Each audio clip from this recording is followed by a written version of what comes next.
고금리로 가뜩이나 힘든데 생활물가 부담마저 커지고 있습니다. 그러다 보니 경제에 관심이 없던 사람도 저절로 경제보도에 눈길이 갈 텐데요.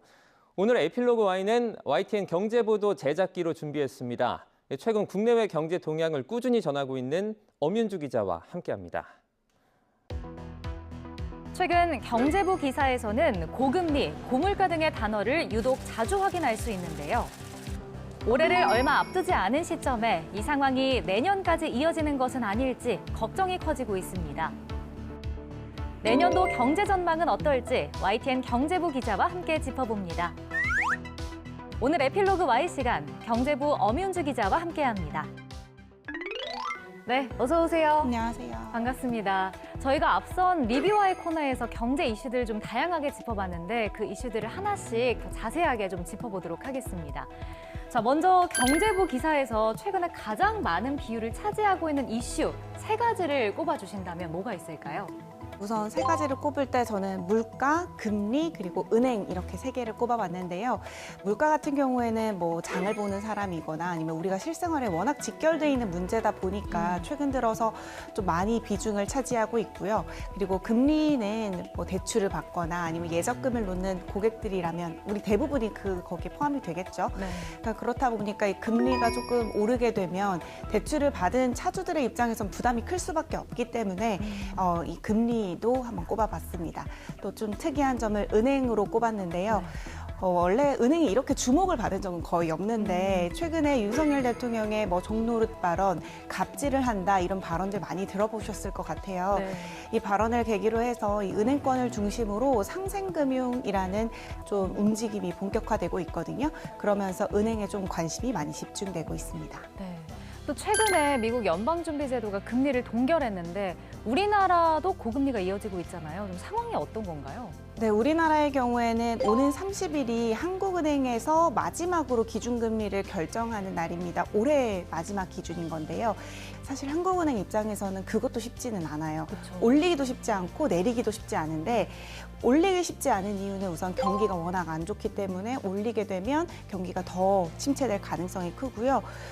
그렇다고 내리기도 또 부담스러운 게 뭐 나중에 얘기를 하겠지만 가계 부채가 또 역대 최고를 기록을 했거든요. 금리를 또 낮추게 되면 또 가계 부채를 또 부추길 수 있다라는 우려도 있기 때문에 한국은행 입장에서는 이러지도 저러지도 못하는 상황이에요. 그러다 보니까 사실 우리나라의 경우에는 운신의 폭이 워낙 좁을 수밖에 없어서 한동안은 고금리 시대가 계속 이어질 것으로 보이고 내년 하반기 들어서 미국이 기준금리를 좀 인하하는 방향으로 정책 방향을 좀 바꾸게 된다면 우리도 그제서야 조금 맞춰갈 수 있지 않을까라는 게 좀 전문가들의 전망입니다. 네, 한국은행의 고민이 좀 깊어지는 것 같습니다. 근데 이렇게 고금리 상황이 이어지면 사실 이자 부담이 크기 때문에 가계대출을 안 받기 마련인데 지금 가계대출이 계속 늘고 있다고 말씀해 주셨잖아요. 이게 특별한 이유가 있을까요? 그 가계부채를 보다 보면은 주택담보대출의 비중이 많이 늘었어요. 주택 수요가 늘어난 영향 때문인데요. 사실 올해 초까지만 하더라도 정부는 경기 침체랑 또 부동산 경착륙을 좀 막기 위해서 각종 규제안을 풀었거든요. 특례보금자리론 같은 정책금융 상품도 내놨고요. 일부 항목에 한해서는 DSR 규제까지 풀었습니다. 그러다 보니까 4월부터는 가계대출이 상승세로 돌아서기도 했는데 그러다 보니까 이제 마지막이다. 집을 살 수 있는 마지막 기회다라는 사람들의 심리가 많이 발동이 됐고 네. 또 이제 한번 고금리에 숨겨져 있었던 영끌족들이 또 한 번 등장을 한 거라고 볼 수 있습니다. 금융당국에서 뒤늦게 좀 대출 조이기도 하고 좀 각종 규제안을 내놓기는 했는데 아직 뭐 뚜렷한 성과나 효과가 보이지는 않는데요. 그래도 최근 들어서는 조금 그 증가 추세가 조금 주춤해지고 있다 보니까 좀 지켜봐야 할 것 같습니다. 그리고 시청자분들이 또 관심 있는 것 중에 하나가 바로 물가일 텐데 그래서 우리 YTN 보도량도 좀 상당해서 앞선 리뷰의 코너에서 주제로 다뤄보기도 했거든요. 앞으로의 물가 전망은 어떨까요? 요즘에 이렇게 물가가 워낙 비싸다 보니까 장 보는 것도 많이 두렵다 이런 얘기들을 많이 하시고 택시 타는 것도 저도 겁나는데요. 네. 실제로 물가 상승률이 올해 초까지만 하더라도 주춤하다가 다시 또 3.6%까지 오르면서 좀 가계 부담이 크게 되고 있습니다. 이 물가가 언제까지 지속될 건가, 이렇게 계속될 건가라는 데 있어서는 전문가들에게 좀 많이 물어봤더니 국제 정세가 워낙 불안하기도 하고 우리나라 국내의 농산물 가격이 좀 많이 뛰었기 때문에 한동안은 이 물가가 고물가가 계속 지속될 것으로 보고 있습니다.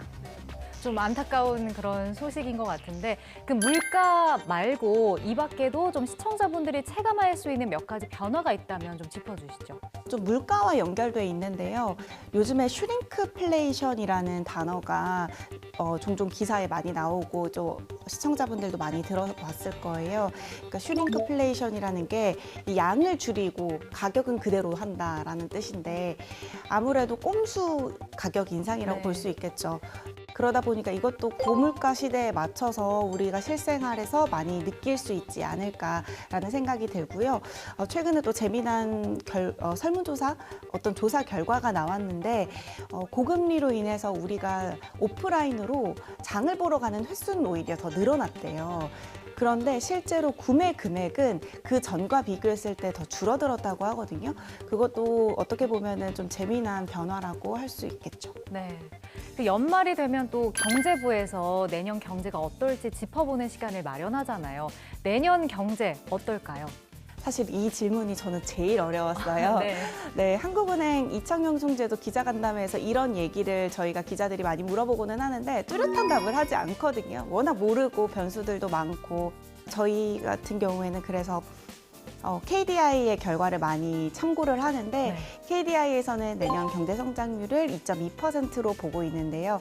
아무래도 수출은 좀 반등할 거라고 보고 반도체가 그동안 워낙 안 좋았기 때문에 이번에는 좀 더 올라가지 않을까, 내년에는 좀 더 좋지 않을까라는 전망들이 나오고는 있지만 그래도 변수는 많다고 합니다. 미국 경기도 저희에게는 매우 중요하고요. 중국 경기가 아직 완전히 회복되진 않았기 때문에 그 부분에 있어서 좀 변수가 될 것으로 보입니다.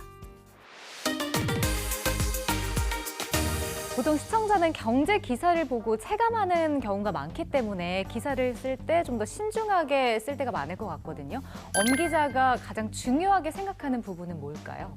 경제라는 게 사실 누가 어떻게 보느냐에 따라서 정말 다양한 해석을 할 수 있거든요. 그리고 저도 전문가가 아니기 때문에 단언할 수도 없어요. 그렇기 때문에 저는 전문가들의 의견을 최대한 많이 들어보려고 하거든요.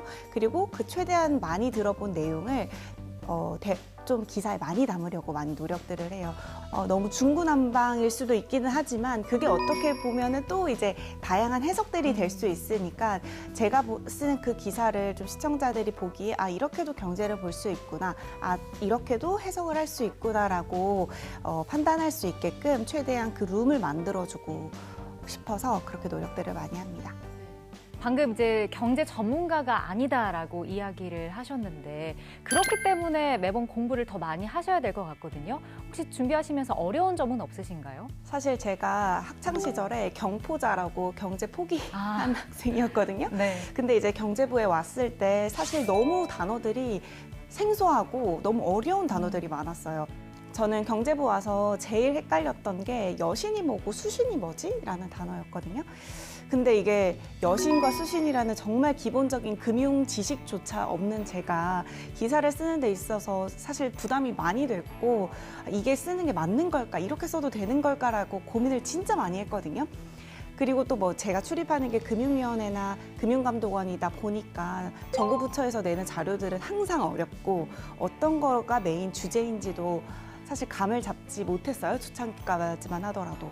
그래서 저는 최대한 나처럼 모르는 시청자들이 많을 수 있기 때문에 이해하기 쉽게 또 쉬운 표현을 많이 쓰자라고 많이 생각을 했고요.